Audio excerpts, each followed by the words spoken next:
Hello friends, welcome to YouTube channel. तो आइए आज के इस वीडियो में हम बात करते हैं जीएसटीआर 9A के बारे में। ठीक है, जीएसटीआर 9A हमारे कंपोजिशन टैक्स पेयर्स का एनुअल रिटर्न होता है। और आप में से बहुत से लोगों की एक क्वेरी आ रही है कि सर फिनेंशियल ईयर 2018-19 मतलब कि 2018-19 के लिए हमारे जीएसटीआर 9A का जो ड्यू डेट है वो एक्सटेंड हुआ है या नहीं। अगर एक्सटेंड हुआ है तो अब हमारे जीएसटीआर 9A का लास्ट डेट या फिर ड्यू डेट क्या है फिनेंशियल ईयर 2018-19 के लिए। तो देखिए, सबसे पहले हमारे लिए ये जानना जरूरी है कि जीएसटीआर 9A को फाइल करना भी है या नहीं, मतलब कि ये मैंडेटरी है या फिर ऑप्शनल है, फाइल करने की जरूरत है या नहीं। तो देखिएगा, बहुत से लोगों को इसके बारे में थोड़ी बहुत जानकारी है, लेकिन फिर भी क्वेरीज आ रही है। इसका मतलब कि कंफ्यूजन कहीं ना कहीं बना हुआ है। आपके पास जो है प्रॉपर इसका नोटिफिकेशन नहीं है, या फिर कहाँ से इसका रेफरेंस लेना है कि आप पूरी तरह से सेटिस्फाइड हो जाए कि हाँ करना है या फिर नहीं करना है। तो देखिए, इसका पूरा एनालिसिस करके मैंने आप लोगों के लिए ये वाला आर्टिकल डाला है, और आई होप कि इसको देखने के बाद सारा कंफ्यूजन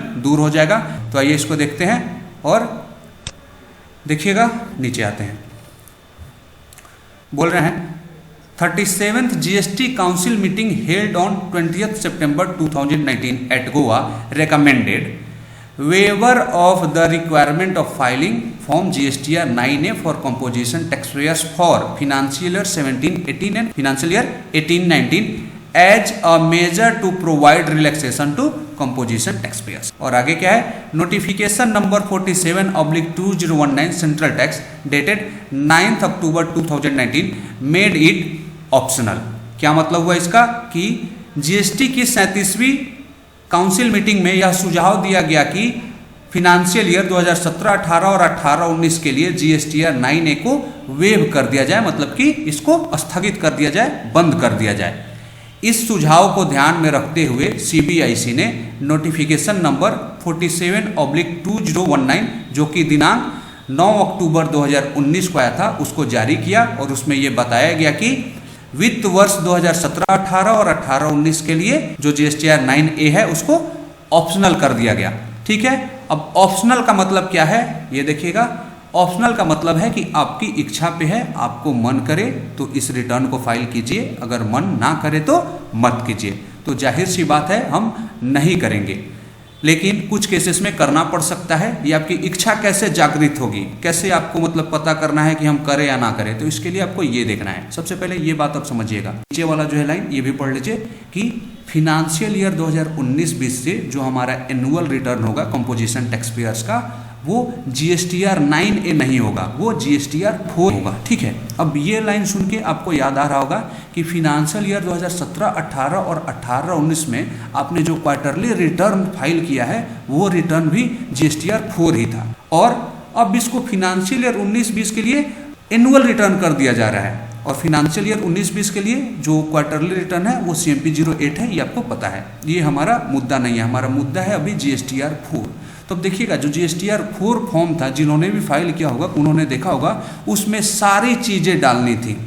परचेज, सेल, RCM वाला जो भी आपका अमेंडमेंट है, टोटल चीज़ें डालनी थी। वो खुद में एक जो है डिटेल्ड फॉर्म था। ठीक है, उसको फाइल करने के बाद आपको किसी भी तरह का डिटेल्स देने का जरूरत ही नहीं है, क्योंकि उस जीएसटीआर 4 में जो कि आपने क्वार्टरली फाइल किया था फिनेंशियल ईयर 17-18 और 18-19 के लिए, सारा डिटेल्स आपसे ले लिया गया था। उसके अलावा और कोई डिटेल्स बचता ही नहीं है जिसको आपसे मांगा जाए। ठीक है, तो इसी को ध्यान में रखते हुए सीबीआईसी ने बोला कि ऑलरेडी हम 2017-18 और 18-19 के लिए तो सारा डिटेल्स ले ही चुके हैं, अब एनुअल रिटर्न फाइल करवाने का कोई मतलब ही नहीं बनता है, क्योंकि फिर से जो जीएसटीआर 4 में लोगों ने डाला है वही चीज़ें जीएसटीआर 9A में डालेंगे, यानी कि एनुअल रिटर्न में डालेंगे। तो इसीलिए जो है इस बात को देखते हुए कि अब और कुछ मांगने की जरूरत नहीं है, इसको ऑप्शनल कर दिया गया है। और ऑप्शनल क्या, एक तरह से समझिए कि इसको वे भी कर दिया गया है। तो अब क्या निष्कर्ष निकल रहा है हमारा कि आपको फिनेंशियल ईयर 2017-18 और 18-19 का जीएसटीआर 9A यानी कि कंपोजिशन टैक्स पेयर्स का एनुअल रिटर्न फाइल करने की कोई ज़रूरत नहीं है। फिर भी अगर आपको ऐसा लग रहा है कि आपने अपने फिनेंशियल ईयर 2017-18 और 18-19 के जीएसटीआर 4 में, यानी कि जो उस समय क्वार्टरली रिटर्न था, उसमें बहुत सारी गलतियाँ करी हैं, मिस्टेक्स किए हैं, RCM वाला मिस्टेक है, अमेंडमेंट वाला मिस्टेक है, उस केस में आप चाहें तो फिनेंशियल ईयर 17-18 और 18-19 के लिए जो एनुअल रिटर्न है 9A वो फाइल कर सकते हैं।